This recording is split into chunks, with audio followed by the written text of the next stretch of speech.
The Subcommittee on Early Childhood, Elementary, and Secondary Education will come to order. I note that a quorum is present. Without objection, the chair is authorized to call recess at any time. The reading wars are over. For years, for decades, countless young people in this country received literacy instruction that was not science-based and did not promote the mastery needed for success in school and in life. But now, in almost every state in America, science-backed literacy instruction has prevailed. Still, progress has been uneven, and there's unfortunately still much work to do to see that best practices are followed in states and districts across the country. And more recently, we are seeing the same type of mistakes repeated when it comes to math. The latest Nation's report card reflects this limited progress, showing that both 4th grade and 8th grade reading scores dropped 5% compared to 2019. Math scores dropped 3 points for 4th graders and 8 points for 8th graders. These low scores are part of a longer-term trend of poor performance in the US. Essentially, all scores on the NAEP long-term trend assessment have nearly flatlined since 1971. International comparisons paint the same troubling picture. A recent international assessment showed that American 15-year-old students are below average in math among nations across the world. Now, there are many reasons for this decline, but one major reason, which is our focus today, is how many schools moved away from grounding their instruction in the science of learning. For generations, students in elementary school were taught to read by identifying letters and the sounds they represent. But then, starting in the 1970s, a new idea called whole language arose, leaving behind the explicit instruction of phonics as old-fashioned. This new method, which came to be known as 3Qing or balanced literacy, encourages students to read by guessing an unknown word based on its context and structure within a sentence or even adjacent pictures in the book. This approach was at odds with the science of reading, which aims to ensure students develop strong foundational skills. The science of reading emphasizes 5 core skills that every child must master: phonological awareness, phonics, fluency, vocabulary, and comprehension. More than 40 states have now passed legislation for evidence-based reading programs in their schools. These programs emphasize the importance of phonics and building a deep vocabulary rather than guessing words based on context. There's a similar science behind learning math skills, where foundational skills like the 4 basic functions of arithmetic, addition, subtraction, multiplication, and division, are taught so that students can perform those functions automatically, and students are given step-by-step direct instruction in problem solving. But in too many places, this approach has been overtaken by teaching philosophies that reject direct instruction from teachers, devalue content knowledge, and insist on student-led exploration. But here's the good news, which provides great hope for the future of education. States that truly emphasize the science of learning in reading and math have gotten outstanding results. In Mississippi, Louisiana, and Alabama, for example, a renewed focus on phonics and arithmetic mastery and holding schools accountable has resulted in rapidly rising test scores even through the pandemic. Similarly, Luminous Minds, a California-based education platform, has proven that literacy gains can be achieved in even the most challenging districts through rigorous science-based literacy instruction. Today, we'll hear from witnesses who have proven that principled leadership and science-backed instruction transform student outcomes. It is time we reclaim America's academic foundations. This means getting back to basics when it comes to reading and math. Our nation's freedom, prosperity, and national strength depend on it. I'm looking forward to today's hearing, and with that, I will turn to the ranking member for an opening statement. Thank you very much, Mr. Chairman, and thank you to the witnesses for being here today. Welcome back. I expect that we've all spent the previous month visiting, learning, and connecting with our constituents, and although we may disagree on some things, we surely can and should agree that our nation's children deserve an education that allows them to reach their full potential and that is safe. The inspiring educators and school administrators and bright young people I meet with in schools in Northwest Oregon always remind me of this. That being said, unfortunately, as we're having this hearing today, people in Minneapolis are still reeling from another school shooting, this time at Annunciation Catholic School. The start of the school year should begin with joyous activities, not burying classmates or recovering from bullet wounds. And as Minneapolis Mayor Jacob Fry said in the aftermath, we can't just say this is about thoughts and prayers right now. These kids were literally praying when the shooter attacked Congress needs to act to prevent gun violence, and after every senseless shooting, I'm increasingly more frustrated that we don't. And this is relevant because we want kids to be able to be focusing on learning, not worried about their safety. Now to the issue at hand, improving math and reading instruction for students. I'm looking forward to this hearing, and I have some optimism that we can find some bipartisan agreement as we did with our hearings on screen time and childcare. But I need to start with a few reminders. First, the Trump administration is trying to eliminate the Department of Education. They're proposing a 67% cut to IES, the Institute of Education Sciences, where important educational research is done. Delayed funding, along with massive cuts of Department of Education staff who administer important programs like Title I and IDEA, have already caused some chaos in public school districts across the country. And finally, as we frequently discuss, curriculum decisions are made locally, not by Congress. That being said, I trust we can all agree that literacy and reading and math are important for success in school and the future. We could also agree that the latest NAEP scores, as the chairman said, show room for improvement, no doubt about it. And as we have this discussion, I do urge us to keep in mind that this year's NAEP results now have more specific information about the socioeconomic status of students. Those results show, for example, that 77% of fourth graders from the highest socioeconomic status scored above the national average, while only 34% of students from the lower socioeconomic status performed above average. I just hope we can keep these disparities in mind as we continue our hearing today and beyond. You know, this committee works on things like school nutrition. If kids are hungry, they can't learn. Also, looking back on the screen time hearing, a growing number of schools and districts and even states are banning cell phones during the day. It'll be interesting to see how those students do in math and reading once those bans have been in place for a while. But here's the bottom line. Without the long-term and sustained federal investment, students and schools will still lack the tools, the resources, and importantly, the research they need to best teach all students to learn, including math and reading. The overwhelming majority of students in the United States, about 90%, attend public schools. Public education is the foundation on which we build our future. Public schools serve the needs of every child, regardless of background or income. That's why we must invest in public education, and I submit oppose voucher scams that are funneling taxpayer dollars to private institutions. That said, I and most Democrats support a wide range of options within the public school system, including magnet schools, where I've seen students thrive when they have these options. For example, we have some of the top magnet programs in the state and the district I represent, including Portland, Oregon's Benson Polytechnic High School, a CTE magnet school that offers programs in automotive, building construction, electrical engineering, health occupations, media production, and more. Those are engaged students who are learning. And the Beaverton District has many choices: an international magnet, an arts and communication magnet, and an Academy of Science and Engineering. Again, programs that engage students, keep them in school, increase attendance, and make them more likely to succeed. So these valuable opportunities are offered to all students, and most importantly, they're offered at free public schools that are required to comply with the Individuals with Disabilities Education Act.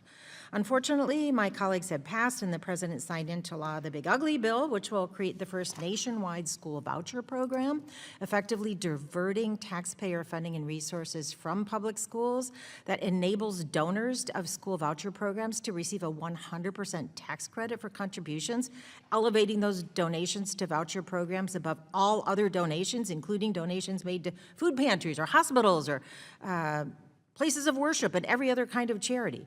Additionally, the new law will allow individuals earning up to and including 300% of the area median gross income to qualify to use vouchers to send their children to private schools, including religious schools.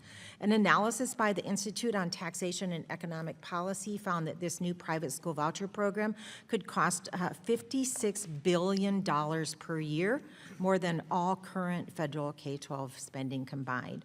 As I said before, there's room for improvement and families want to have options, but the newly established National School Voucher Program is counterproductive and will make things worse for the majority, 90% of students who attend public schools, which is especially concerning in rural areas, like in parts of the state that I represent. There are no other options. They're already short on funding. There's no other school that a student could use a voucher for. So instead of spending time and resources on voucher schemes that don't work, and I'll be introducing a very recent study proving that, Congress should focus on holding the Education Department accountable for carrying out its mission to promote a high-quality education free from discrimination for all students. I look forward to the conversation. I yield back the balance of my time. Pursuant to Committee Rule 8C, all members who wish to insert written statements into the record may do so by submitting them to the committee clerk electronically in Microsoft Word format by 5 p.m. 14 days after this hearing. And without objection, the hearing record will remain open for 14 days to allow such statements and other extraneous material noted during the hearing to be submitted for the official hearing record. I will now introduce our witnesses. Our first witness is Dr. Cade Brumley, the State Superintendent of Education for the state of Louisiana, for Baton Rouge, Louisiana. Our second witness is Chandra Roden, the founder of Luminous Minds in Loomis, California. Our third witness is Dr. Janae Wingfield, an assistant professor of early childhood and literacy education for the Department of Urban Education at Rutgers University, Newark, in Newark, New Jersey. And our fourth witness is Dr. Brent Harrison, the superintendent of Saraland City Schools in Saraland, Alabama. We thank the witnesses for being here today, and we look forward to your testimony. Pursuant to committee rules, I would ask that you each limit your oral presentation to a 3-minute summary of your written statement. As committee members have many questions for you, the clock will count down from 3 minutes. However, pursuant to Committee Rule 8D and committee practice, we will not cut off your testimony until you reach the 5-minute mark. I would also like to remind the witnesses to be aware of your responsibility to provide accurate information to the subcommittee.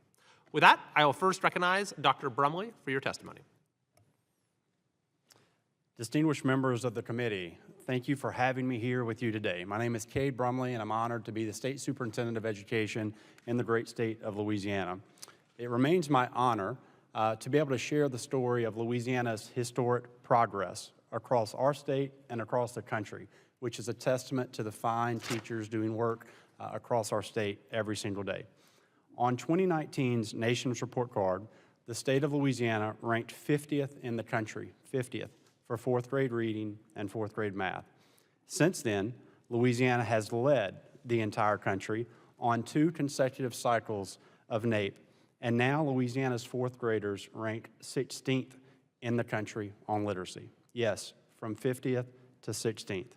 Similarly, Louisiana has improved 12 places in 4th grade math and is ranked in the top 5 for math growth overall in 2024. These gains at the 4th grade level are remarkable, but they are only part of a much larger story unfolding in the state of Louisiana. As a state, Louisiana has improved our overall ranking in 2024, or has improved our overall ranking from 2019, when we were 50th in the country on the Nation's Report Card, to being 32nd today on the Nation's Report Card. Likewise, U.S. News and World Report has our pre-K-12 ranking moving from 50th in 2019 to 37th today. These historic improvements did not occur by accident or by chance. They happened because of an intentional focus and strategy. Over the past 5 years, we have ushered in historic and comprehensive education reforms in our state that have focused on getting back to the basics, valuing teachers as professionals, expanding educational freedom, and enriching parental rights. In terms of back to the basics, for too long, Louisiana schools have used their personnel, resources, time to prioritize endeavors not aligned with their original intent, the intent to ensure academic excellence. Instead of chasing shiny things, Louisiana schools now provide a laser focus on teaching fundamental academic content and skills on the pursuit of academic excellence. Specifically, we have implemented the science of reading statewide. Likewise, in math, we have returned to a tried and true practice of building foundational numeracy skills. But these reforms require teachers in the classrooms, so we must value them. So after the parent, there is nothing more important for every child than having a high-quality teacher. Teachers deserve effective school leaders, meaningful professional learning, reduced distractions, elevated voice, and compensation that makes sense in the 21st century. We must appreciate all of these things to the profession. So in Louisiana, we actually listen to teachers. Through our Let Teachers Teach initiative, we have done amazing work of removing barriers and distractions and removing bureaucracy that has pulled teachers away from instruction and has restored discipline to the classroom. We've also expanded opportunities for families. In Louisiana, educational freedom opportunities have become more abundant for our families. We've expanded choice options and removed barriers to accessing environments that make the most sense for each individual student. Educational freedom is inseparable from parental rights because parents are the child's first and foremost teacher. Children belong to their parents, not the government, and anything to solidify and accelerate the fundamental right of the parent must be a priority for each of us. Parents send their children to school expecting strong instruction in reading, in math, in science, and in history, not indoctrination on divisive issues. So in closing, I would like to thank President Trump and Secretary McMahon for their leadership in empowering the states to chart their own educational path, and I'm proud of the work that we've accomplished in the state of Louisiana, moving from 50th in the country in 2019 on the nation's report card to 32nd here today. I'm hopeful about where we're going. We are pleased, but we're not satisfied. There's more work to do, and we must keep getting better.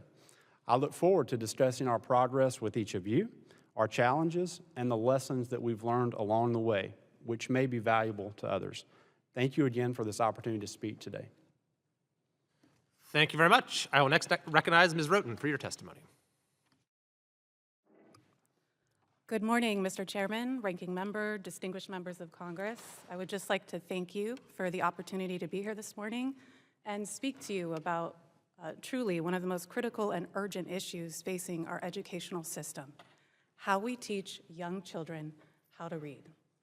My name is Chandra Roten, and I'm the CEO and founder for Luminous Minds, an educational platform that provides science reading aligned resources, stellar professional development for teachers, and works on family engagement initiatives, supporting districts, schools, and intervention programs across our country. Before founding Luminous Minds, I had the privilege of serving in public education for over 2 decades. As a classroom teacher, an instructional coach, a principal, a curriculum expert, most of this time being in Title I schools working with our at-risk students. My passion has always been literacy, and today I'm here not just as an educator, but as an advocate for children all over our nation that are depending on us to get this right. Let me begin with a reality that is both heartbreaking yet also motivating. As shared by our chairman, according to the most recent NAEP data, only 33% of fourth graders in the United States are reading at or above proficiency. That means 67%, 2 out of every 3 children, aren't.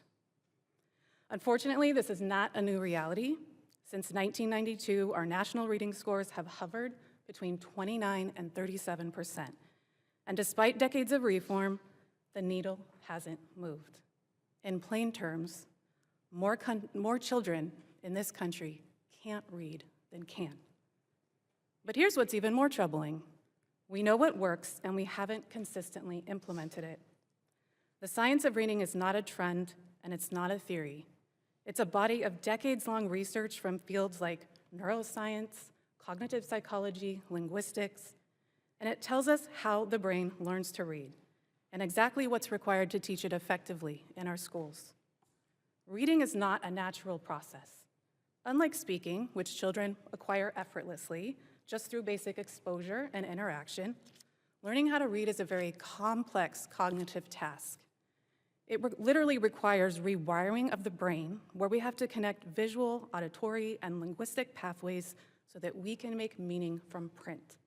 Only 5 to 10% of children will learn how to read naturally without any instruction. For the rest, that's 90 to 95%, success depends on direct, explicit teaching through structured literacy as promoted in the science of reading. The encouraging news is that all children can learn to read when given evidence-based instruction, trained educators, and the right support. The science of reading outlines 5 essential pillars to make reading instruction effective. These are focusing on phonological awareness, phonics, building fluency, developing high-level academic vocabulary, and comprehension. Yet too often, classrooms are still relying on outdated, ineffective practices like balanced literacy and the 3Qing method, which prompts students to guess at words instead of learning the skills to properly decode them. Science is very clear. Guessing is not reading. In contrast, structured literacy, promoted by the science of reading, equips children with systemic phonics, decoding practice, access to high-quality materials like decodable text, building confidence and joy. Encouragingly, more and more states are banning the 3Qing method and requiring science-aligned instruction. This is absolutely a step in the right direction, but it's not enough to change the standards. State and local governments must also support educators through high-quality proper training, through coaching, and access to research-based materials. Teachers deserve the knowledge and tools to do what works. Families and parents deserve to understand how they can help their children learn how to read at home. And most importantly, our children deserve instruction that gives them the best chance to succeed at life. We don't need to keep guessing. We know what works. We simply need the will, the coordination, and the commitment to act on it. Thank you again for the opportunity to speak with you today. I look forward to your questions and in working together on real solutions for our nation's most precious asset, our children. Thank you very much. I'll next recognize Dr. Wingfield for your testimony. Good morning, and thank you, Chairman, Ranking Member, and members of the subcommittee. Thank you for the opportunity to testify on proven instruction for reading and math. This critical issue matters deeply to me and millions of families, students, educators, and policymakers. My name is Johnny Wingfield, and I serve as an assistant professor of early childhood and literacy education at Rutgers University, Newark. I come before you today in both a personal and professional capacity. My journey in education has been multifaceted. I have served as a classroom teacher, a literacy coach, an administrator, a professor preparing future educators, and a researcher working across many different school types and student populations. Personally, I am also a proud product of public schools, having attended both state and public institutions throughout my academic career. These experiences, both lived and professional, have given me deep understanding of the challenges and possibilities in literacy and math instruction. It is from this vantage point that I make the case for proven instructional practices, the urgent need to invest in efforts that strengthen teaching and learning in public schools, and the importance of resisting policies such as school vouchers that weaken and undermine our public education system. The history of literacy in the United States is tied to inequity. From anti-literacy laws to chronic underfunding of schools serving low-income students, access to reading and writing has never been evenly distributed. Today, these disparities persist. Children from marginalized communities are more likely to fall behind, and those who do not achieve reading proficiency by 3rd grade are 4 times more likely to drop out of high school. According to NAEP's 2024 report, just a third of U.S. 4th graders are reading at or above proficiency. For Black 4th graders, many of them scored 28 points behind their white peers. By 8th grade, Black students' average reading scores showed no significant change from 2019, while white students' scores declined, which narrowed the gap, but the difference remained substantial at 24 points. Long-term trend data underscores how persistent these gaps are. For decades, NAEP has reported racial disparities in achievement, and they remain entrenched. In mathematics, the long-term trend assessment for 13-year-olds showed that white and Black score difference widened from 35 points in 2020 to 42 points in 2023. This gap does not reflect Black students' capability. Rather, it calls into question whether our instructional practices and classroom environments are truly designed for all children, and a reminder that math achievement is not separate from literacy. Understanding word problems, following multi-step instructions, and explaining reasoning all depend on students' access to and use of academic language and literacy skills. Students who struggle with reading often struggle with math, not because they lack ability, but because they cannot access the language in which math is taught. Investments in literacy are therefore investments in all learning and in long-term success of our students. To ensure those investments have impact, literacy instruction must also acknowledge and honor linguistic diversity students bring into the classroom. The science of reading has provided valuable insights into how children learn to decode and recognize words. But we must remember that students come from diverse linguistic backgrounds. They speak different dialects, regional varieties, and languages at home. If instruction does not reflect these realities, students can be misunderstood, mislabeled, or left behind. Strong literacy instruction requires both evidence-based practices and culturally responsive teaching. Teachers need sustained training and resources to meet students where they are, and that requires public investment that does not fluctuate from year to year. We have seen what targeted investments can accomplish. In New Jersey, districts like Union City, once considered at risk for state takeover, leveraged federal relief funds to mitigate learning loss during the pandemic, providing high-impact tutoring, extended summer learning, and expanded digital access. As a result, Union City has become a model for how equitable investment can transform student achievement. When schools are well supported, children thrive. When funding is withheld or diverted to private vouchers, equity suffers. Students with disabilities are especially vulnerable. Federal laws guarantee access to education, but without adequate funding, schools cannot provide the individualized support these students need. Evidence-based interventions, specialized instruction, and assistive technology all depend on predictable, sustained investments. Public schools are not just educational institutions. They are community anchors. No, teachers should not be expected to serve as social workers or sacrifice their own well-being, but they must be equipped with training in anti-bias practices and social and emotional development so that they can support the whole child. And the whole child can only engage in learning when they are safe, well-nourished, healthy, and stably housed. Public schools provide stability, safety, and opportunity for children and families. When federal support is frozen or inconsistent, programs collapse, staff shortages worsen, and students lose access to the very resources that allow them to succeed. Investing in public schools,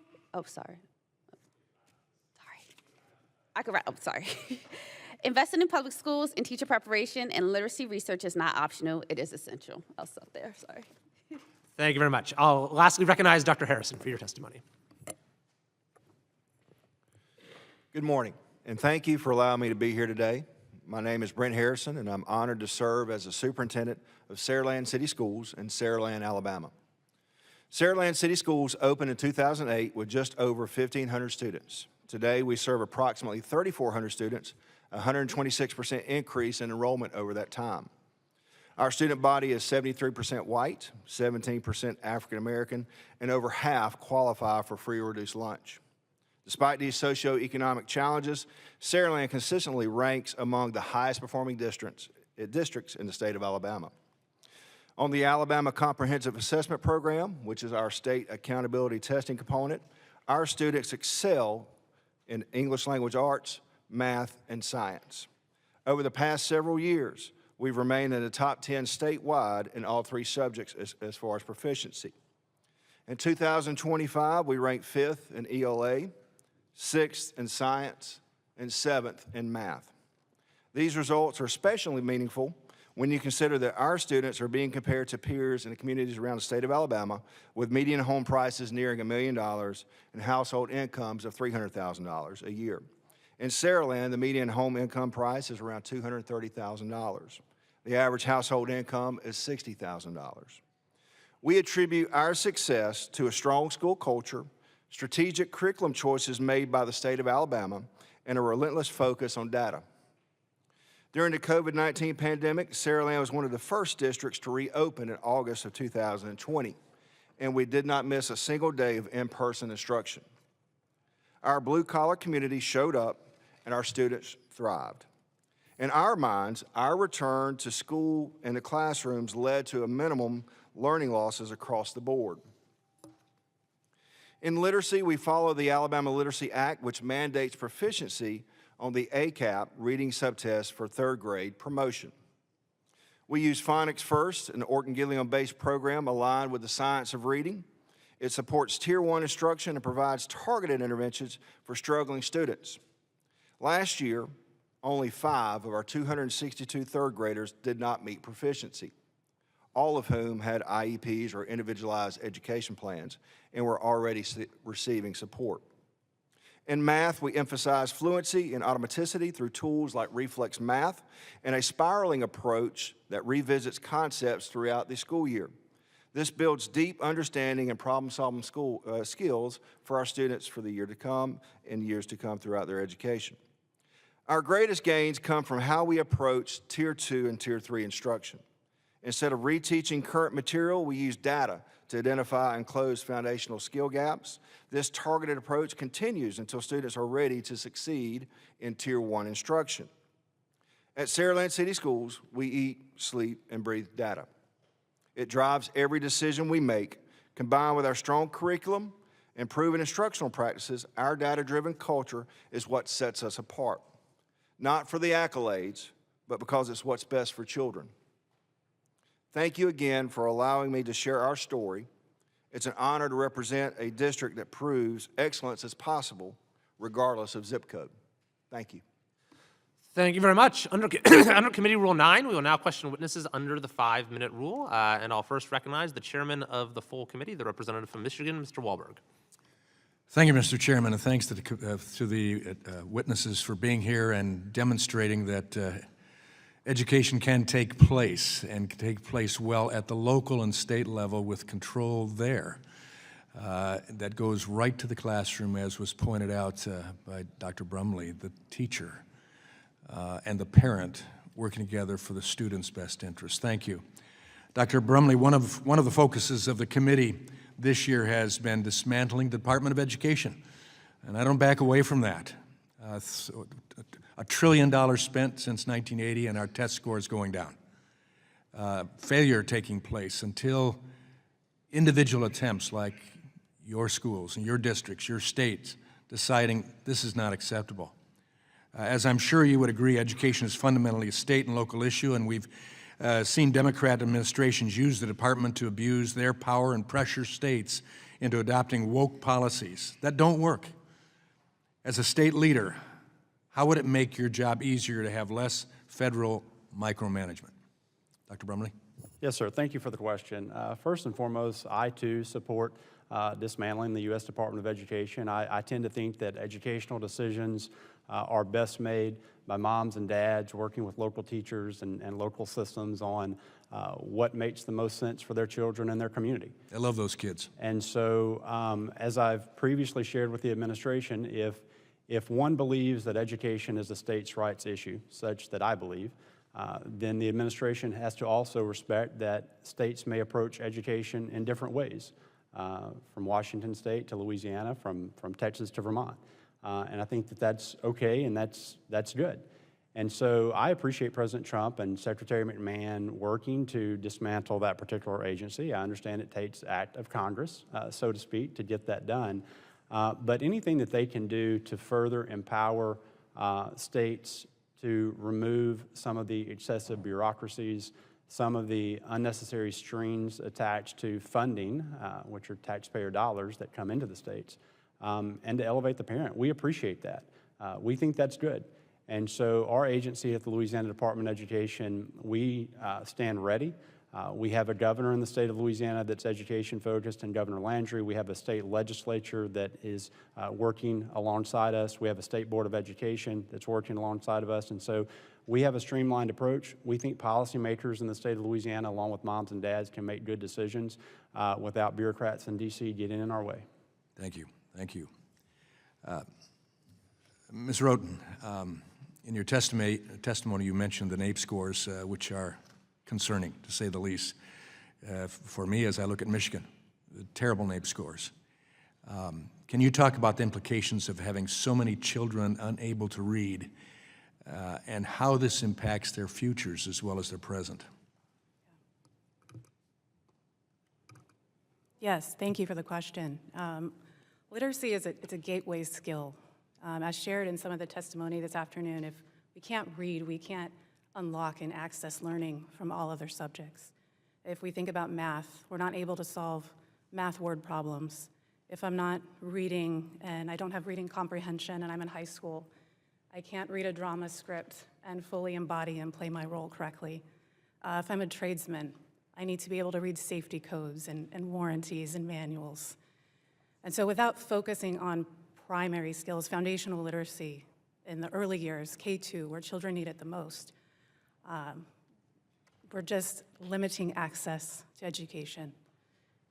And I'm sorry, I had a second part to your question, Mr. Walberg? That was the key part. Okay. Yeah, thank you. And you addressed it, limiting the opportunity for students who can't read.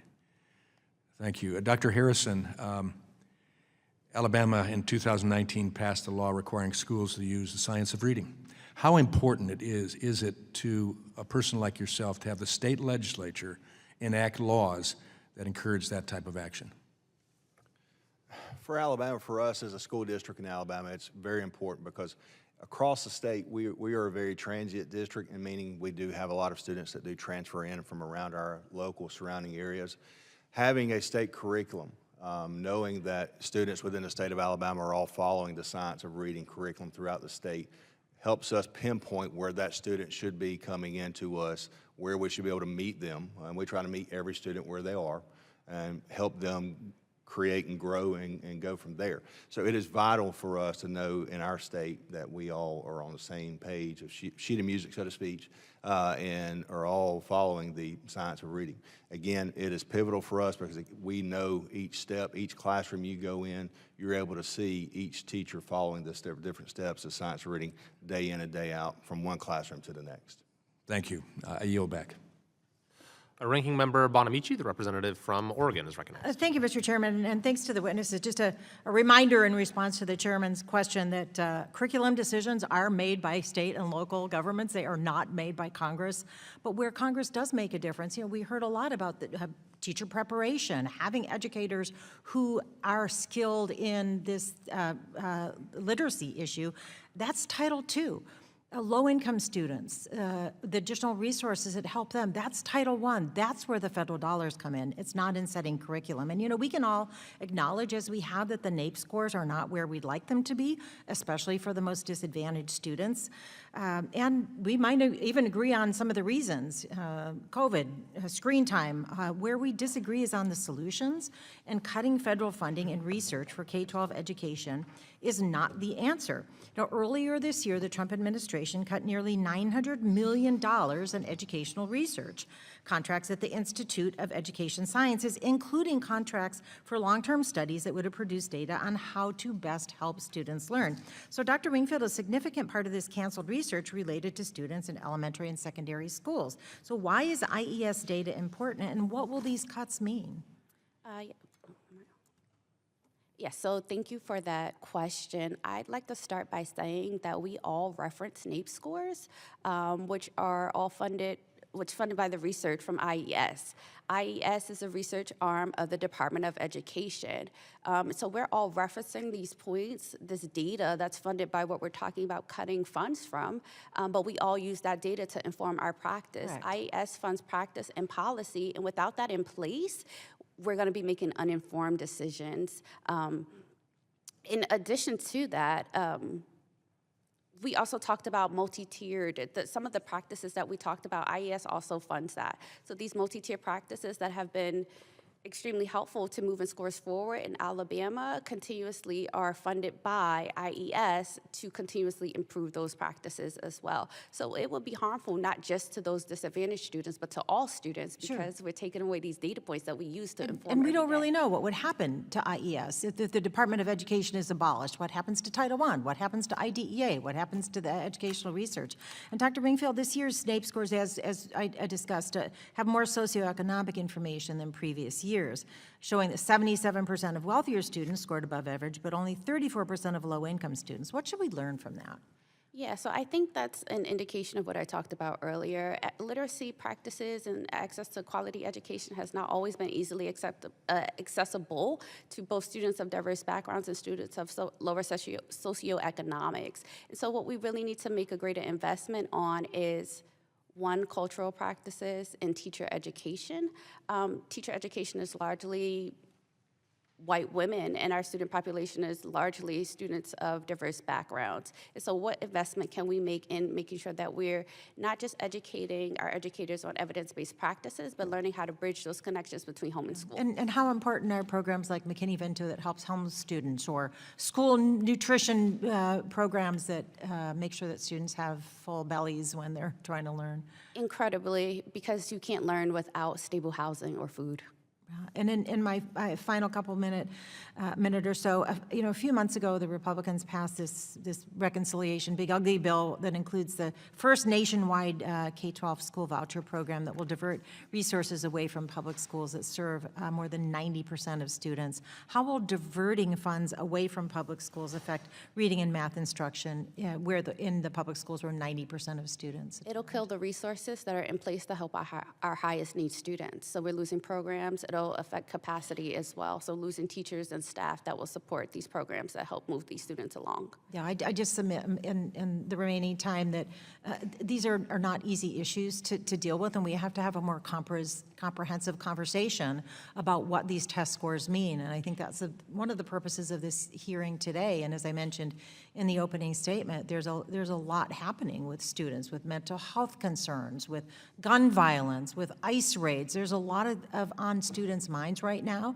and until we address those underlying issues, we're not going to comprehensively solve this issue. And again, I appreciate this hearing, but Congress does not set curriculum, and what we really need is the research, and that's what's being cut. I yield back. Thank you, Mr. Chairman.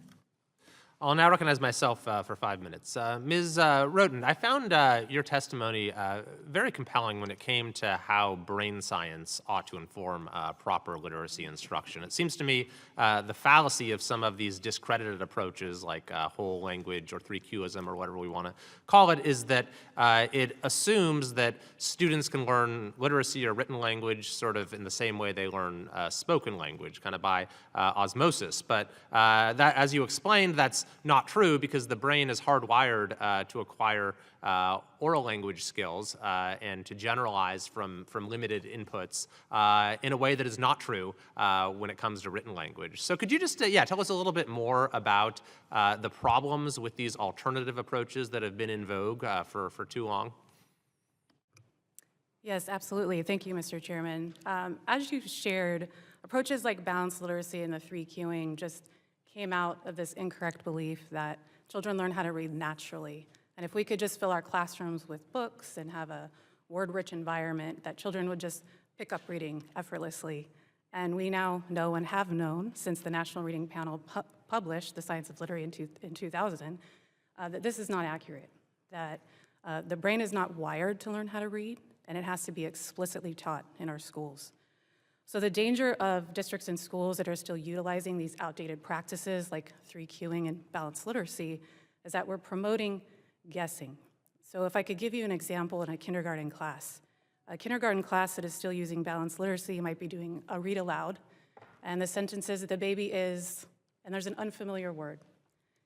And so the teacher might instruct the students to guess what this word could be looking at contextual clues or looking at the picture. And if the picture was a baby sleeping, a child might guess sleeping. But what if the word was actually napping, dreaming, resting? So if I focused on phonics and foundational skills, I could have my students decode and sound out that word, understanding that N begins with N, A, P, napping, and we could sound it out. And so what we see, the aftermath of this, is children that have been guessing in the primary grades where we should have been focused on foundational learning, is we have these widened gaps in comprehension, whereas text gets harder in third grade and above, guessing strategies just completely fall apart. And this is particularly true for our students that are at risk, for students that have learning differences. So fortunately, we've seen a return to the foundational skills as the primary method, at least in the laws of many states. Could you tell us a little bit more about what that entails? I think everyone's familiar with phonics, but it's more than just that, right? Yes, so phonics is certainly essential and critical, but the science of reading actually outlines 5 pillars, phonics being one. But I like to share that we want to think about these pillars as pieces of a rope, and they all need to be intertwined and working together for true reading success. So phonics is a critical component, but we must also be developing phonological awareness, rhyming, doing syllables, changing the smallest unit of sound, we call it a phoneme, changing beginning, middle, ending sounds of words. While we're doing this and teaching letter sound correspondence or phonics, we also need to be building academic vocabulary. So in a kindergarten class, I might be learning how to decode simple words like sun and mat, but I also need to be introduced to high-level academic vocabulary like ecosystems, perseverance. What do these words mean? And then through that, I need to be putting sounds together to read words, words together to read sentences, to build fluency, to develop automaticity. And then when those 4 pillars come in hand, I need less brain power as a child to decode, and now I can make that shift to focusing on the 5th pillar, which is comprehension. So they all need to be working together for our children to have true literacy success.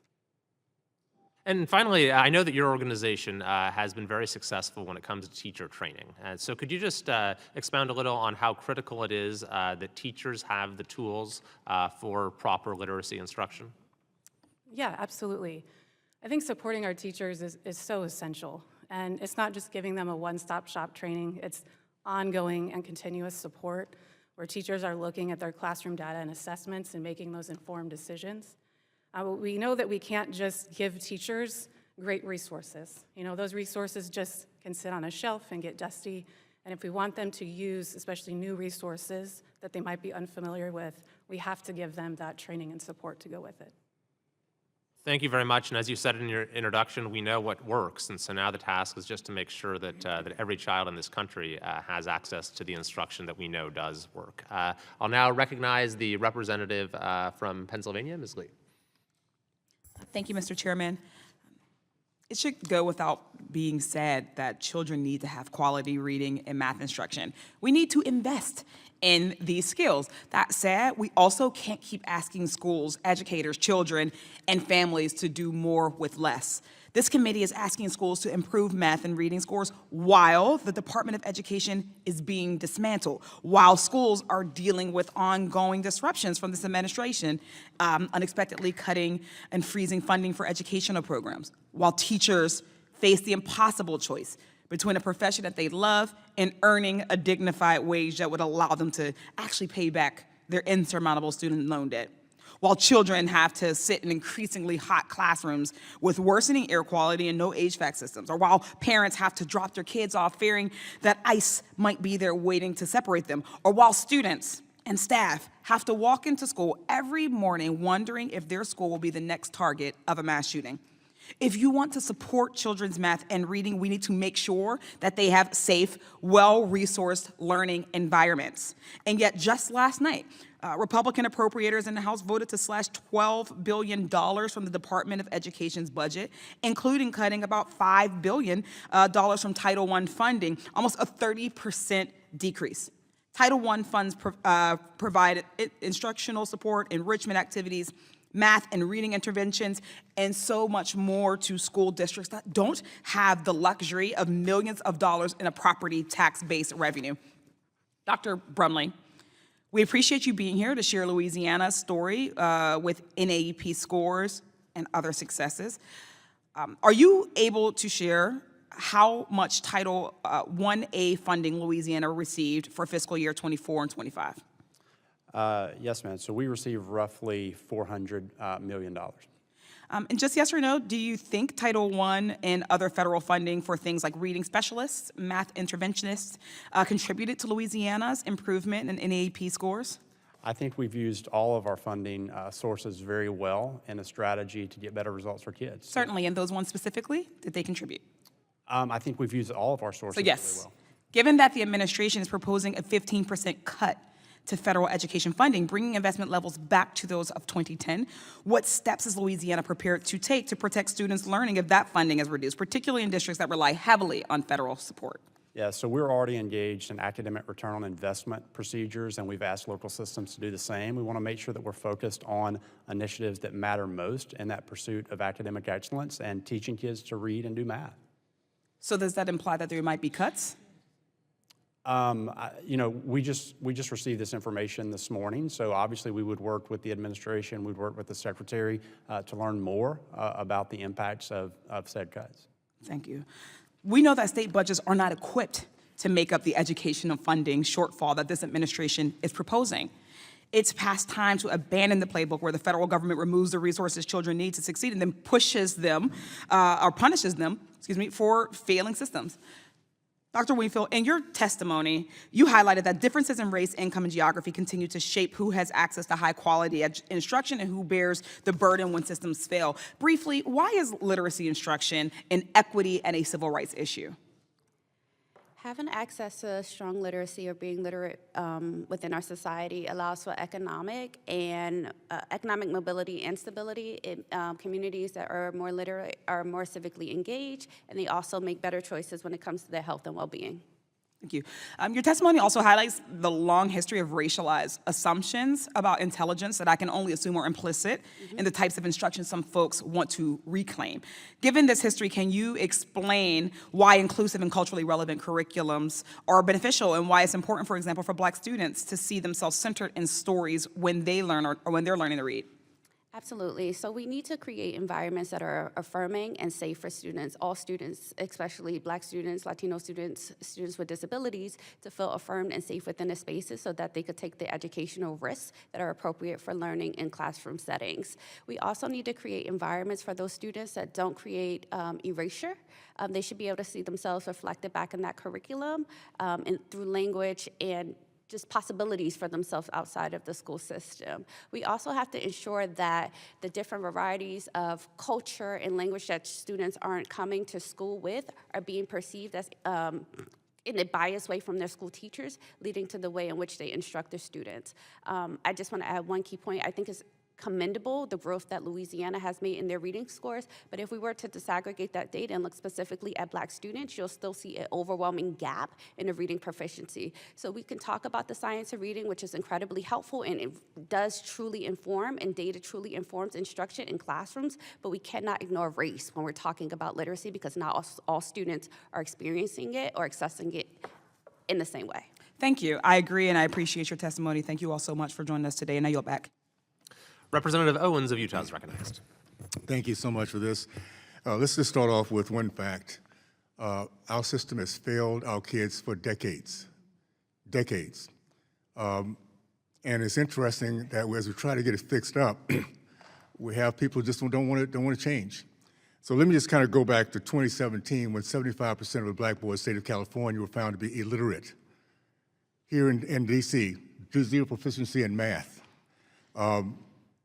We just had the study just came out that 64% of our kids across the country in 8th grade cannot read and write. So no, it's time to change, and it's time to change with innovation with those that are at the table here looking at ways to get that done. I did a little AI stuff here, and I wanted to tie in ignorant and free can never be was one of the foundations of our country to make sure that we're always presenting the smartest kids in the country, in the world. Is ignorance, this is AI, is ignorance the lack of critical thinking skills? Ignorance is primarily the lack of knowledge.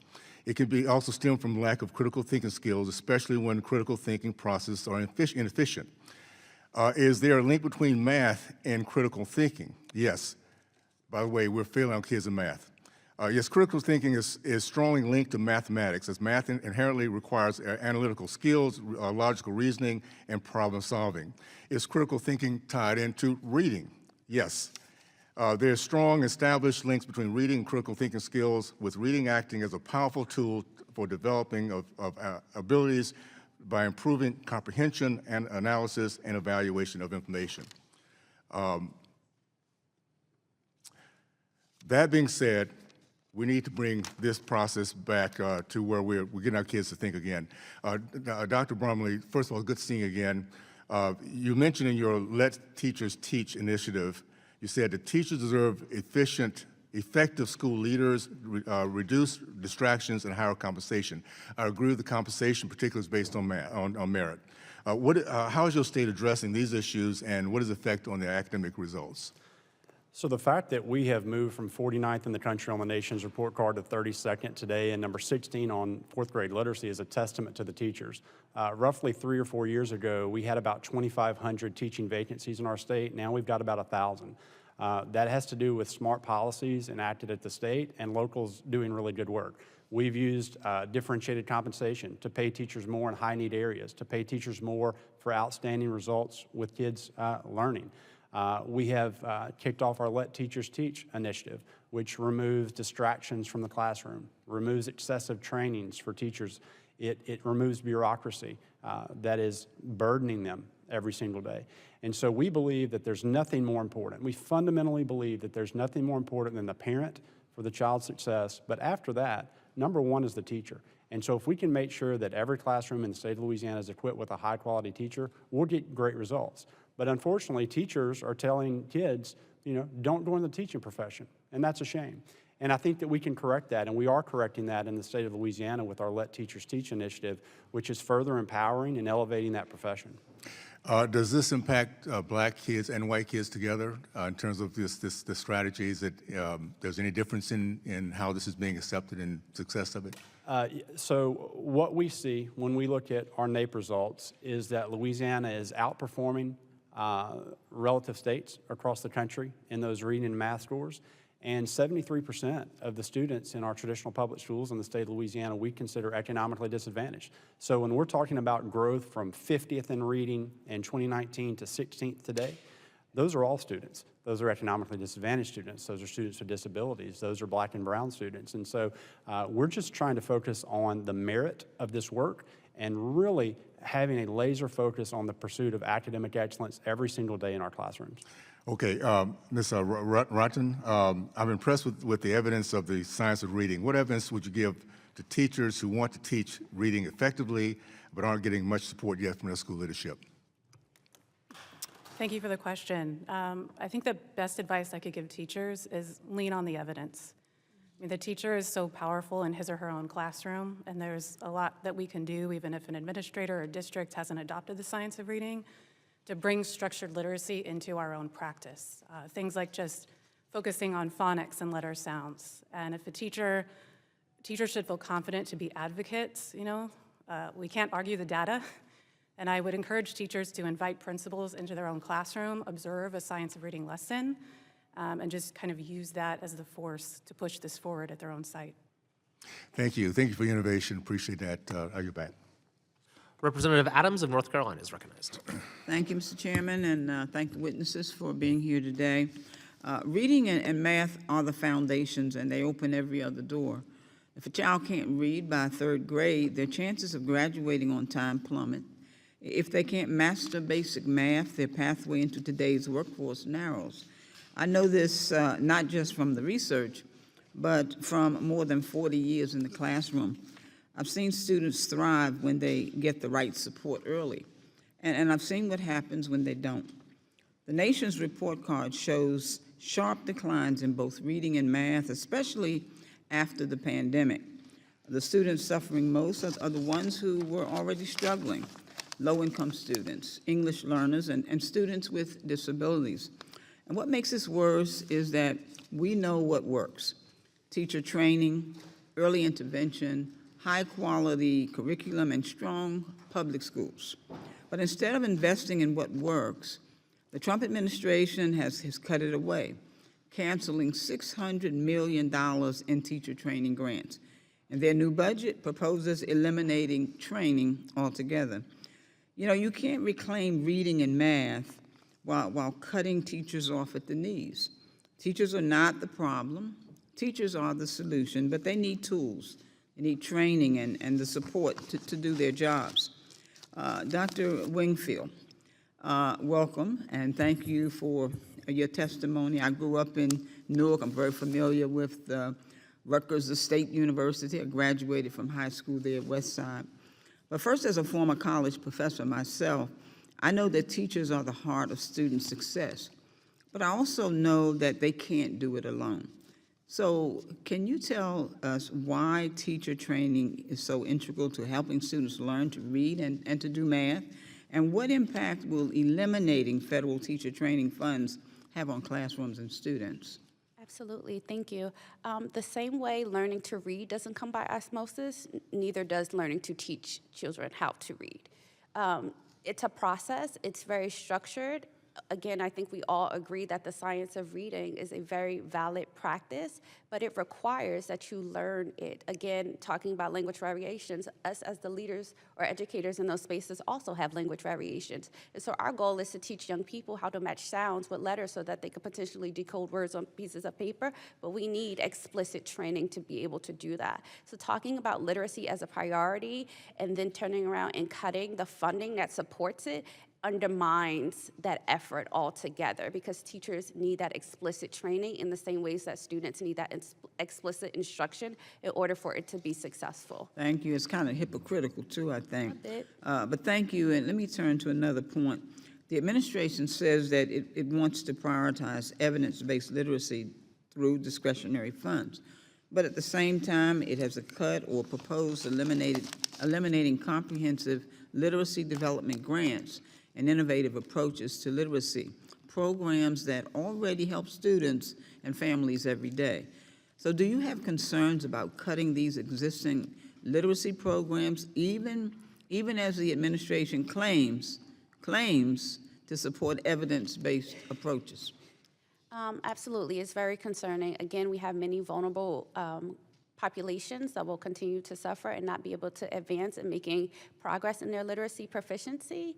And that harms communities overall. It impacts the well-being of communities as a whole when we don't have the resources in place to be able to support students in learning how to read. And our demographics are also changing. So groups of people who are acquiring English, young people who are learning to read over time, won't be able to make the economic mobility that's needed to sustain healthy communities. Okay, thank you. We also know that the gaps are widest for students who were already behind. So, Dr. Winfield, how can the federal government best support schools in closing these literacy and math gaps so that children in poverty, English learners, and students with disabilities don't continue to fall further behind? Well, I'd say stop cutting the funding and freezing the funding. That creates chaos within these vulnerable communities who rely on every dollar to create programming that addresses these issues with our young people within our schools. It's also really important for IES to be able to maintain its capacity, again, because a lot of the research that comes out of IES informs the practices that are happening within the schools. And we also use that data to have targeted programming for students at need. Thank you. Well said. I yield back, Mr. Chairman. Representative Miller of Illinois is recognized. And thank you, Chairman Kiley, for hosting this hearing and for the witnesses for attending. I'm a mom of 7, grandma of 23. I started my career in public school. I'm deeply passionate that our children can learn basic skills and learn to read. A child that cannot read has been damaged for life. And I think that my friends on the other side are trying to turn this into a discussion about race again. Reading and math are foundational to childhood development. However, the United States is facing an unprecedented crisis as large portions of our population are functionally illiterate and cannot perform basic arithmetic. This is happening all over the country, all over Illinois, but it is epidemic in Chicago, where our brown and black children live, and the schools are failing them, and we are spending so much money. In fact, there is a school in Chicago that spends $94,000 a year to educate the children, and not one student is proficient in reading. In 2024, only 30% of Illinois' fourth graders met or exceeded reading proficiency. Also in 2024, only 38% of Illinois fourth graders met or exceeded math proficiency. Illiteracy and inability to do arithmetic contribute to larger problems as children become teenagers and eventually adults. In Illinois, high school dropouts are 3.5 times more likely to be arrested than high school graduates. Millions of Americans can't even perform basic tasks like making a budget. Lack of reading and math proficiency puts tremendous strain on the economy as billions of dollars are lost each year through decreased productivity and workforce inefficiencies. And more than that, God created these individuals to be productive with their life. And now we have allowed them to be damaged. They cannot read. I cannot imagine trying to get through life not being able to read. According to the Bureau of Labor Statistics, the U.S. will need 1 million additional STEM professionals for the next decade. But despite all this grim news, it is encouraging to see states like Alabama, Louisiana, and Mississippi leading the way in transforming their schools and climbing to the top tiers in reading and math proficiency within a matter of years. Dr. Brumley, in your written testimony, you state that children belong to parents, not the government, with which I wholeheartedly agree. Could you talk more about the vital role that parents play in their children's education and what you are specifically doing in Louisiana to make sure parents are included? Yeah, thank you so much. First and foremost, I would say that we have an incredible opportunity before us today to simply narrow the focus and teach kids to read and to do math. You know, schools have been asked to do too much for way too long. They've been asked to take the place of the family, take the place of the church, take the place of the hospital, take the place of the supermarket. They were never ordained to do those things. Schools should be focused on the pursuit of academic excellence with the kids under their care every single day. One of our foundational beliefs is to accelerate parental rights. Anything that we can do to put parents in the driver's seat, whether that's choosing the school that makes the most sense, whether that's making sure that they're making healthcare decisions for their child, not the school, whether that's making sure there's transparency in curriculum. All of those things are very important, and they've been welcomed by the parents in the state of Louisiana. And we have an opportunity before us today to make sure that states across the country are being more welcoming to parents in their schools. Absolutely. And Ms. Rofton, it is refreshing to see the science of reading standards returning to schools in states like Alabama, Louisiana, and Mississippi, and the results they are yielding. Are other states implementing these standards, and are they seeing similar results? Thank you for your question. Yes, I'm confident, and the data tells us that more and more states are adopting the science of reading, and the data is speaking those stories and telling the truth of how effective it is.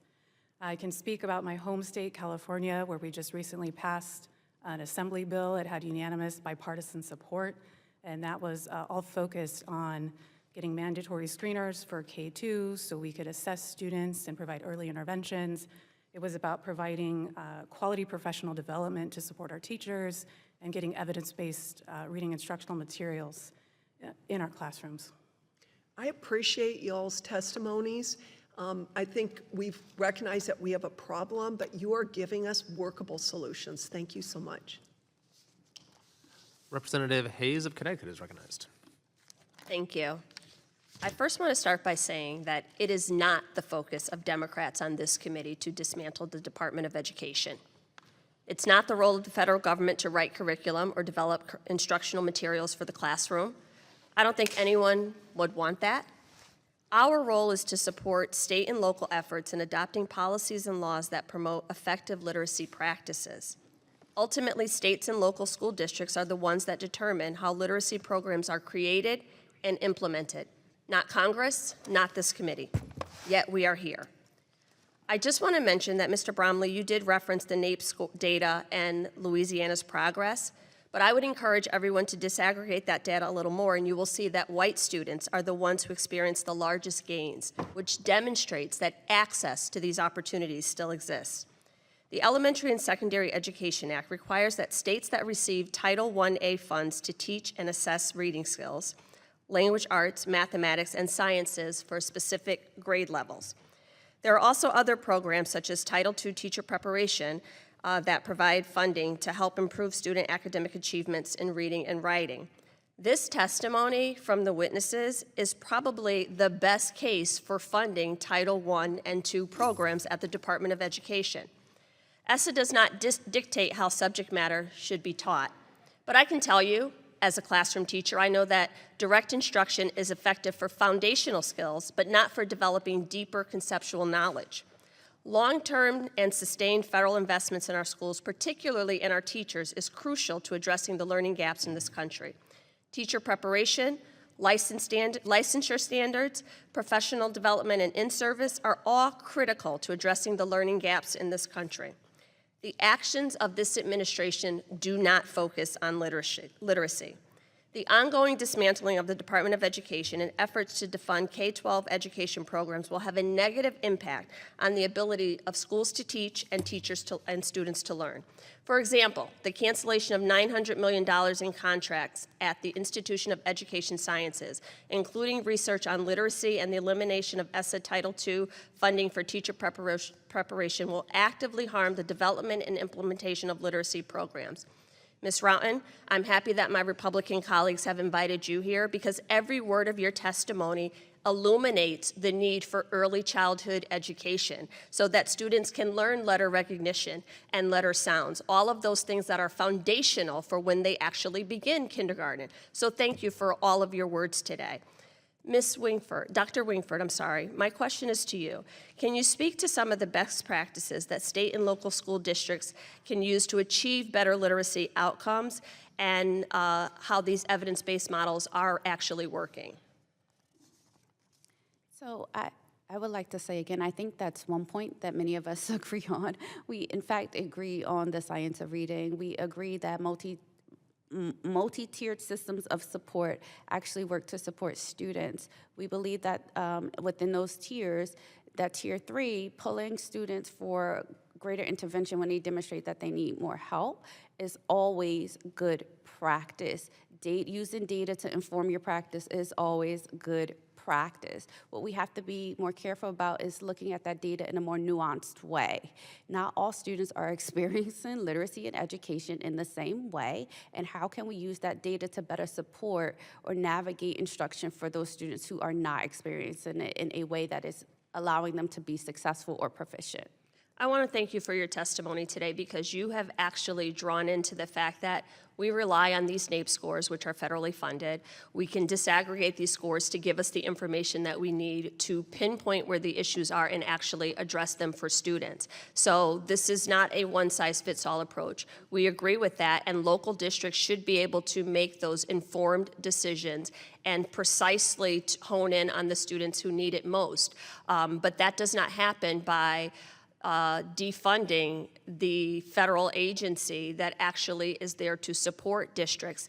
Dr. Brumley, you thanked the Trump administration for all of your progress. However, you noted that this effort began 5 years ago, and federal funding has helped with that. So 5 years ago, the Trump administration was not the administration who was in charge. It was actually the Biden administration, and massive investments into districts like yours have definitely benefited. So yes, we are not afraid of change. We are not afraid of looking at the data and using it to inform our decision, but we can't ignore what the data tells us. Thank you. I yield back.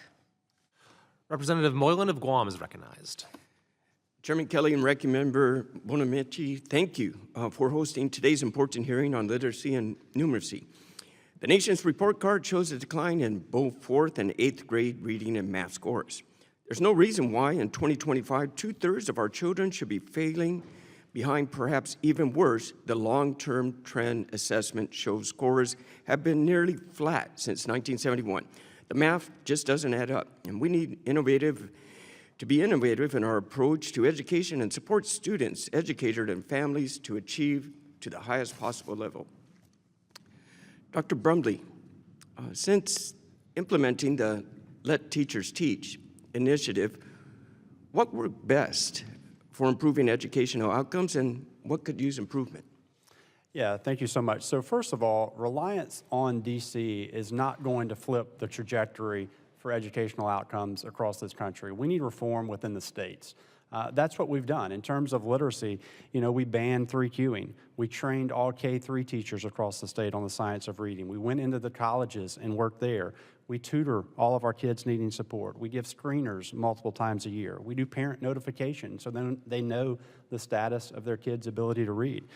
We do 3rd grade promotion policies. So we have taken a policy-centric approach to making things better in our state, and that's where the reforms have to come. From within the states. What I would suggest to you is that our Let Teachers Teach initiative has been really important. From that information, we have banned cell phones in all of our classrooms across the state of Louisiana, which has been so impactful. We have taken a stronger approach on making sure that schools are peaceful and they're orderly so that teachers can teach free from distraction and students can learn free from distraction. And these changes have been overwhelmingly well received by teachers in our state. And that's why we've cut teaching vacancies by over 50% over the last few years. The teacher is so fundamentally important. And I'm not aware of any teacher in the state of Louisiana that is relying on DC for their training, for their curriculum, any of those things, as has been mentioned earlier. What we need to do is we need to, as much as possible, block grant, formula grant directly to the states where state leaders, moms and dads can make decisions alongside their teachers on the best way to get better outcomes for kids without additional bureaucracy here in DC. We know that employees at the Department of Education, DC, many of them have been removed or no longer there. We haven't felt one single impact from that in the state of Louisiana. We just need the funds to flow directly to us so we can make decisions in the best interest of our kids. Well said, sir. Thank you. Mr. Harrison, congratulations on Saraland. That's excellent of what's coming around. And so what does Saraland do differently in its school educator relationships that causes such a high performance outcomes? I think when you look at the culture of what we've established at Saraland City Schools is primarily what's turned, I guess, for us. We take a teacher-led process in the fact that any programs, any type of programs that we put in a classroom, we get our teacher leaders on board first, train them, get them professional development, and then we go back and do a whole professional development with our entire staffs. And so we have buy-in from all of our teachers that way. It's not something that's directed from the administration. It's something that is led by our teachers, and that's something I would say within the science of reading and what we're doing with our math curriculum. Our teachers are the ones that were the boots on the ground, so to speak, getting the training, getting everybody behind the programs, and that's, I think, a big reason why we have a lot of success in English and math. One other thing, the education is fundamentally a non-federal issue when it comes to curriculum building. So how can the federal government empower districts to further enhance literacy and numeracy rates? I think from a standpoint of trusting our state leaders, obviously Governor Ivey and our governor and our state superintendent, Eric Mackey, have done a phenomenal job with directing the state of Alabama. Our NAEP scores have jumped tremendously in the last several years. Trusting in our elected folks and our appointed folks, I think, is pivotal. And again, I think we've got great leadership within the state of Alabama. Thank you to our witnesses. Mr. Chairman, I yield back. Representative Mannion of New York is recognized. Thank you, Mr. Chairman. Thank you to the witness for participating here today and joining this important discussion. Reading and math skills are fundamental in setting our students up for lifelong success, both in and out of the classroom. To open doors for future generations, improving proficiency and student achievement in these core subjects should be a national priority. As a former public school teacher of almost 30 years, and someone who represented almost 400 teachers in a teacher association, and is the spouse of an elementary school teacher, an early literacy expert, an instructional coach who develops culturally responsive curriculum. I've seen firsthand how the teaching profession has changed and benefited from new evidence-based approaches, including the science of learning. As I was the Teacher Association president in a school district that implemented the science of reading, there was great skepticism from many of the teachers that had taught reading for a long period of time. And it was implemented not starting at the kindergarten level, but broad-based all the way across the board. And I can tell you that the teachers experienced intensive training in preparation for this implementation, and the success was resounding and the buy-in was massive. But classroom instruction is just a part of the equation, and for our country to truly raise the bar in reading and math, our students need strong support systems. We need intensive teacher training and professional development. We need high-impact tutoring, mentoring, after-school programs, and health and wellness support. I've recently introduced into legislation the Teachers Are Leaders Act, which will make sure that we do support our new teachers and we use our veteran teachers to help with their professional development. So it is troubling to see what's happening in this administration in a critical time in our country, that we are creating a federal voucher system that is going to divert taxpayer money to private schools, terminating critical education science research, withholding billions in funding for our K-12 schools, canceling AmeriCorps grants that directly support youth literacy and one-to-one tutoring. So my question is for you, Dr. Wingfield. I appreciate your written testimony discussing these federal disruptions. Can you expand on how these actions are expected to impact reading and math skills for students with the greatest needs, including students that live in impoverished communities, students with disabilities, or English language learners? Yes, thank you. So I want to lead by saying that our public schools are really anchors within our community. And so that's been beneficial to both the schools and the community because it helps build those bridges, and the educators within those school buildings have a better understanding for the community in which they're working with. With that being said, the funding's being cut. The funds that are being cut directly impact programming that assists families with acquiring English, that assists that high-impact tutoring that was offered during after-school time or Saturday time or summertime that really helped bring up those test scores for a lot of our vulnerable communities after COVID. You talked about teacher training and teacher mentors. A lot of pre-service teachers and novice teachers entering the field need that level of mentorship from advanced teachers in order to make the appropriate choices and begin to learn how to read that data that informs their practice as well. After school programs, subsidies for families, or just lunch aid for students all impact the quality of learning for students. And if those are cut, then we'll see a decline in instruction because students don't have the stability of those programmings or the additional resources that help them progress through school. Thank you for that answer. As you pointed out in your testimony previously, there are disparities in the NAEP performance based on socioeconomic status. From your perspective, how will the administration's actions especially impact students in high poverty or under-resourced schools? It'll harm them further. Those vulnerable communities, again, it has a lot to do with access and supports in order to help create that stability and additional resources for learning. We'll see greater harm done. It creates unsafe environments. Thank you. Thank you, Mr. Chairman. I now recognize Mr. Mesmer from Indiana for 5 minutes. Thank you, Chairman, and thank you to the witnesses for being here today to share your expertise on how we can get education back on track.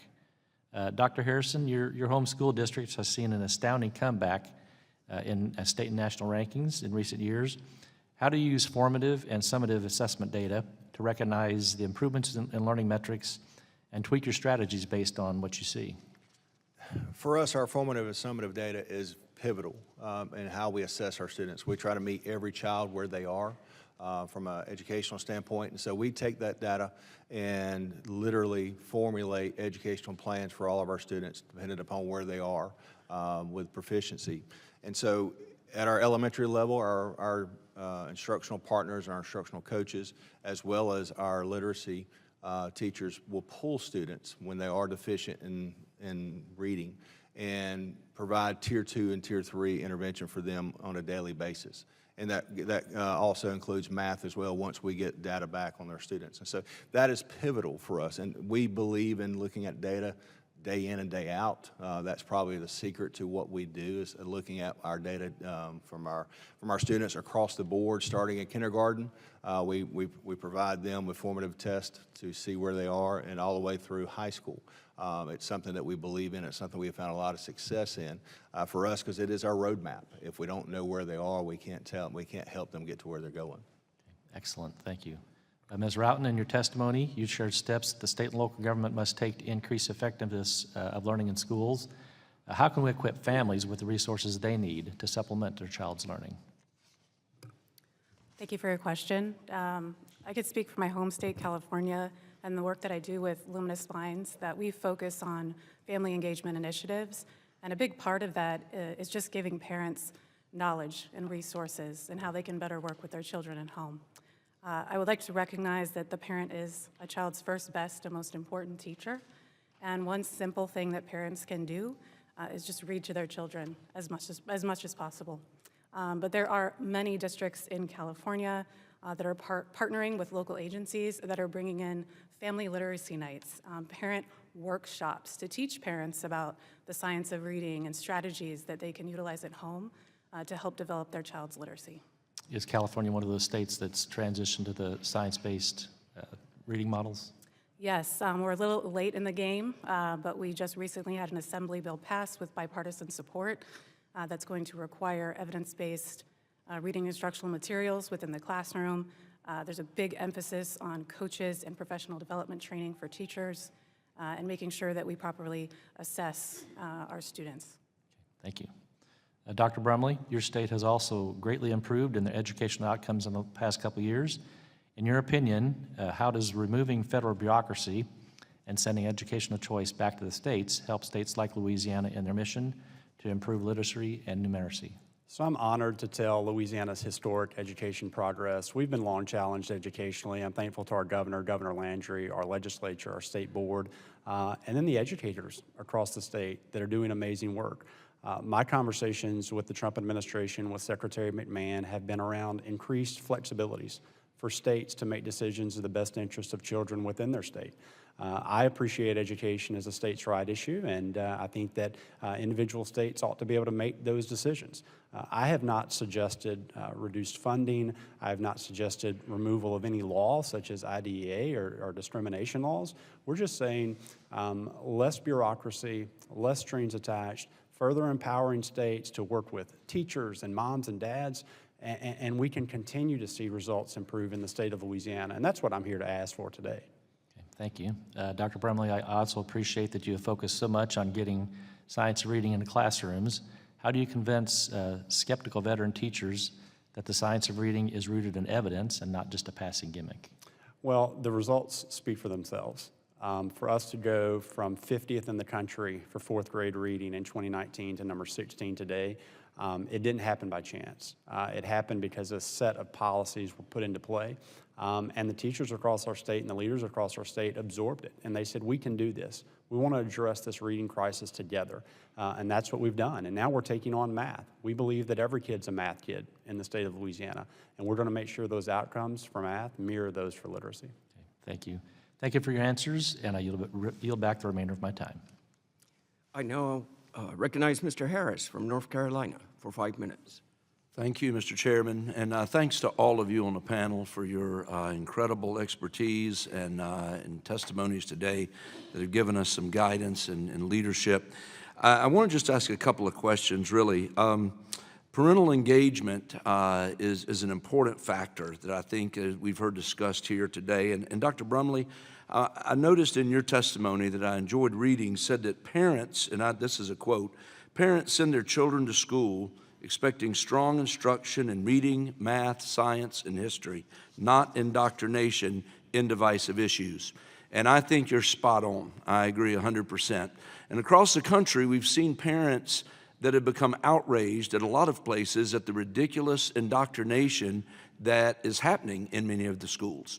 I guess my question to you is, how do you keep political indoctrination out of your state, and how do you keep classrooms focused on learning the essential math and reading skills? We do everything within our power to keep the main thing the main thing. Whether we're having conversations with teachers or school boards or the legislature or advocates, it's about how can we together pursue academic excellence in these key content areas.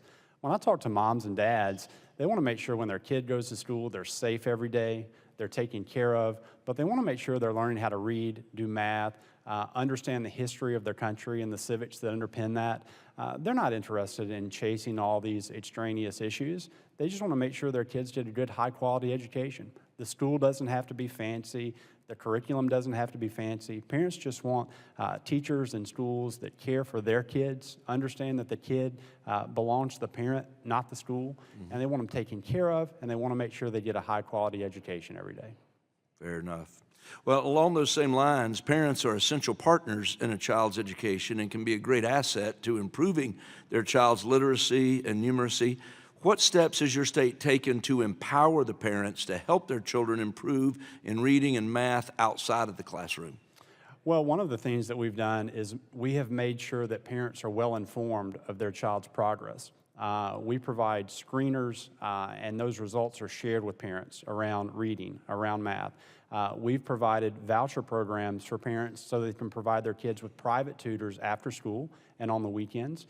We've increased access to curriculum so parents can understand what's happening in the school. And one of the most important things that has been so well received by our parents in the state of Louisiana is making sure that parents understand that they're in charge of health-related issues with their child. The child's not going to the hospital when they go to the school. They're going to an academic institution, and parents are making those decisions.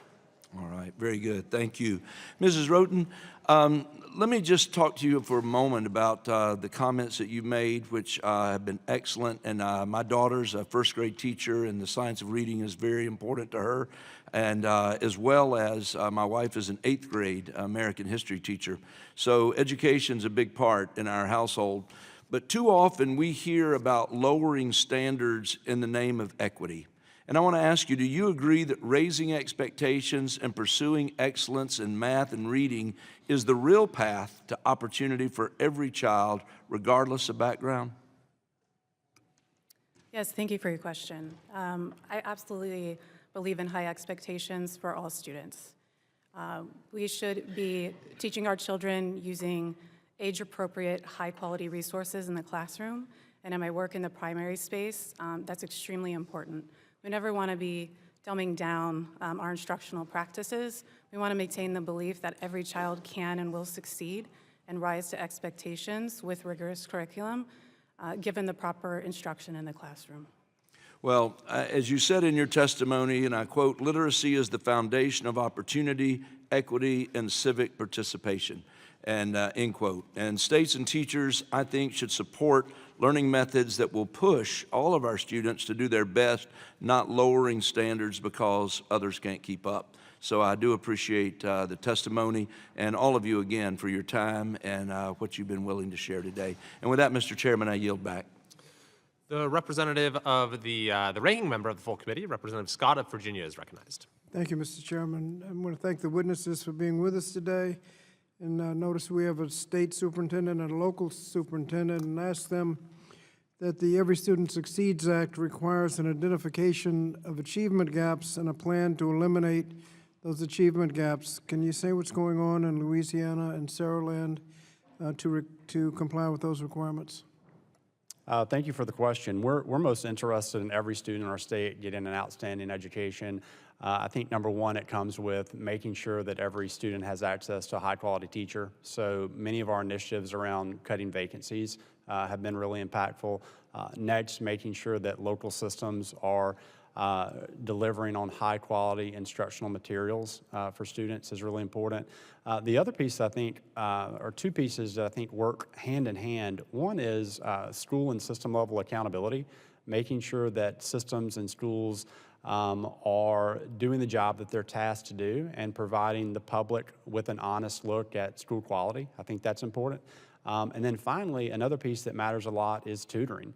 What we've done in our state is made sure that every student who's not yet proficient in an academic content area, particularly in elementary, receive that additional support during the day, but also parents have the opportunity to utilize voucher programs in the evenings and in the weekends to get additional support beyond the school day. And so I think we have a pretty robust approach to this, and I think our results will continue to improve. Thank you. Dr. Harrison? Yes. At a local level, with what we do, obviously we give all of our students formative tests to see where they are. From that test and that data, we're able to design Tier 2 and Tier 3 instruction to bring them up to the level of what their peers are.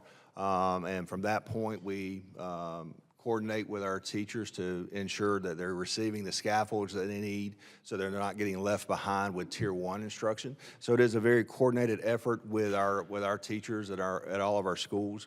We also provide tutoring after school at all of our schools at different levels at different times depending upon subject area. So we try to provide our students with as many opportunities outside of the school day as well as take care of them during the school day with the Tier 2 and Tier 3 instruction. And while I've got you, Dr. Harrison, the American Rescue Plan had money to address lost learning due to COVID. What did you do with the money, and did it make a difference? For us, with a lot of the money we received from the COVID relief, we were able to shift some of the things that we were paying for, whether it be personnel and or medical equipment, things of that nature. We were able to provide more professional development to our teachers through that funding. Did it make a difference? Yes, sir. Thank you. Dr. Wingfield, you mentioned equity. Does that require lowering standards? No. Equity does not require lowering standards, and we should always have high expectations for our students of all backgrounds. What's important to note is that equity requires us finding the appropriate entry point to best support that student to bring them to the level of proficiency. Thank you. And does research suggest that some children may or may not respond to one reading instruction technique better than others? Yes, and sometimes we have to use different techniques to support different kinds of learners.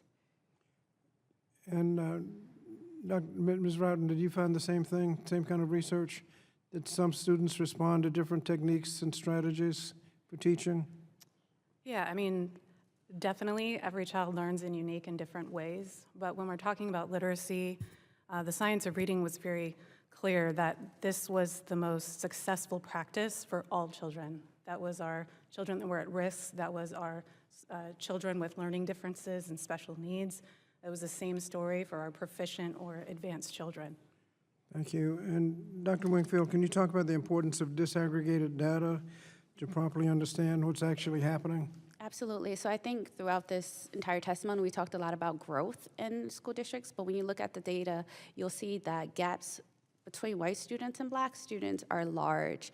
Specifically in Louisiana, I believe this past year's 4th grade data had a 32-point difference. And so what that indicates to us is that there's something happening where it's not accessible to those same students. And it doesn't require, again, to dumb down your curriculum. It requires that you find the appropriate entry point to bring all students to proficiency. I think, too, just very quickly, it's very also important to follow that data for students with disabilities as well. While the science of reading works for all students, I genuinely believe that it does not show up or look the same in every classroom setting, again, because of cultural, racial, linguistic differences. And so how can we address those? Thank you. And Mr. Chairman, I'd ask the witnesses to provide us with any research that we actually ought to be reviewing. And we've talked about science and things like that. Rather than give opinions, if you could provide us with research that we ought to be reviewing, I think it would help us make decisions. Thank you, Mr. Chairman. I yield back. Thank you very much to all our witnesses. I'll now recognize the ranking member for closing remarks. Well, thank you very much, Mr. Chairman, and thank you for your testimony and your expertise, all of the witnesses. I agree with Representative Hayes, who was a National Teacher of the Year, that you've made a great case for funding Title I, Title II, Institute of Education Sciences. You know, public education in this country has been chronically underfunded for decades, and too many students are suffering because of it. Even though local and state governments are primarily responsible for school funding, the federal government has a very important role to play in closing opportunity gaps. But instead of making these critical investments in public education, the Trump administration is threatening to dismantle the Department of Education, closing the doors of opportunity for scores of our nation's students, and that's a tremendous loss of potential. And I note that those who say, well, we support Title I, IDEA, and these other programs, the Department of Education monitors and enforces those programs and operates them. Without the Department of Education, we don't know what will happen to them. The administration and Republicans are touting voucher schemes as a solution, but as Dr. Wingfield testified, vouchers take a much-needed funding from public schools and give it to wealthy families to subsidize sending their kids to private schools. And plenty of evidence shows that vouchers do not improve academic outcomes. They allow a few students to slip out, but they leave poor and rural students with fewer resources and fewer opportunities. They lack transparency and accountability, and their misuse of taxpayer dollars. And I'll note that the majority points to declining NAEP scores as a reason for increasing private voucher schemes and predatory school choice initiatives, but they have yet to produce any test scores that prove that students who attend private schools are outperforming public school students.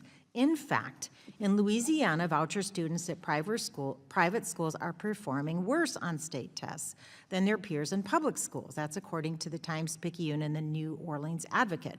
They reported that in 2023, only 14% of voucher students in grades 3 through 8 met state achievement goals, compared with 23% of low-income students at public schools. I'd like to enter that into the record, that article, Mr. Chairman. Without objection. And according to Education Choice and the 2025 rankings, Florida and Arizona rank number 1 and 2 when it comes to using public funds to bolster private school choice schemes.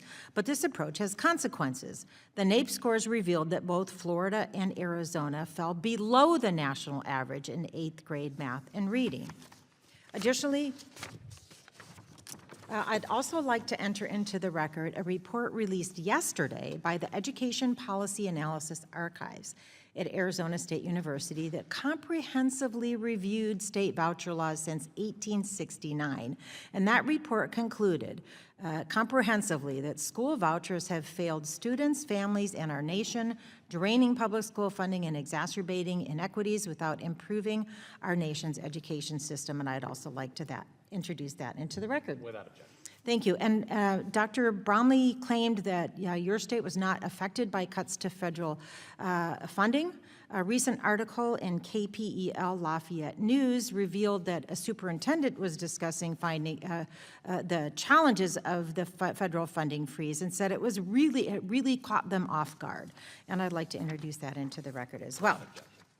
Thank you. You know, the American public school education system faces challenges, no doubt, but with 90% of our students enrolled, it will always be the foundation on which to build our nation's future.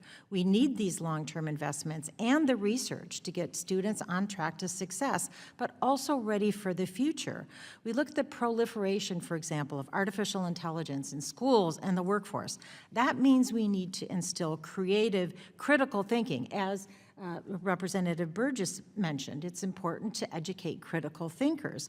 Years of research shows that students who have arts education do better in other academic subjects and are more likely to stay in school. So for those of you who want to see academic achievement and improvement, I invite you to join on my bipartisan Arts Education for All bill.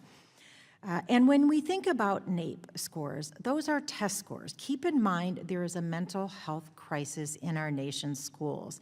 A North Carolina publication recently revealed that nearly 1 in 5 adolescents in North Carolina suffered from depression, and 1 in 10 of the high school students there reported attempting suicide. Colleagues, this is a serious issue we should be grappling with as well. Also, Dr. Bromley, you said parents want their kids to be safe. Absolutely they do. After the school shooting at St. Helena High School in Greensburg, Louisiana, a high school student said, "My generation is being forced to normalize living and learning in constant fear of gunfire ringing out in our schools." Students who are worried about being gunned down in their classroom are in survival mode. They are not focused on getting good test scores. Students who live in fear of ICE raids, as Representative Lee mentioned, coming into their school and taking their classmates, they will have trouble focusing on learning, reading, and math. And finally, Mr. Chairman, I hope we can work together to fix our crumbling school buildings so that every child, regardless of their background or their income, can learn in a place that reinforces to them that they have a bright future. Thank you. I look forward to continued conversation on these important issues, and I yield back the balance of my time. Thank you very much, and I want to say thank you again to our truly outstanding witnesses. I think this was a very important hearing, and I want to also thank members on both sides for the thoughtful questions. While we might not agree on every issue, there seems to be quite a bit of agreement that the reading wars are over, that we need to return to teaching foundational literacy and foundational numeracy. So I think we have three takeaways from today's hearing. Number one is the stakes. We heard from Ms. Roten that 2/3 of kids are not reading at proficiency right now. We also heard from Dr. Wingfield that if you don't read at a proficient level by 3rd grade, then you are 4 times more likely to drop out of high school. The second takeaway is the science. Ms. Roten said, we know what works, but it just hasn't been fully implemented across the country. Dr. Brumley in Louisiana is calling this a back-to-basics approach that involves building foundational literacy and numeracy skills. And Dr. Harrison in his district in Alabama has stressed the importance of making data-based decisions. I think you said that you eat, sleep, and breathe data when it comes to how to best assist students. And then the third takeaway is the path forward, because we've seen from the record of our witnesses today that we really can get phenomenal results when these things are taught in the right way. So Dr. Brumley's state of Louisiana has moved from 50th to 16th in literacy in a relatively short amount of time. In Dr. Harrison's district in Alabama, 257 out of 262 3rd graders actually met proficiency levels, which is, miles ahead of the national average. So it's my hope that the work that you've done and the work that Ms. Roten's group is doing at schools across California and across the country, as you've shared today, can serve as an inspiration to school leaders and policymakers throughout the country, so that young people can learn the skills they need early on to go from learning to read to reading to learn, and can learn the foundational math skills that are necessary for the workplace and to navigate a complex world. If we can do that, then we can reverse our nation's educational decline. We can help millions of kids have better lives, and our country will be a lot better off for it. Without objection, there being no further business, the committee stands adjourned.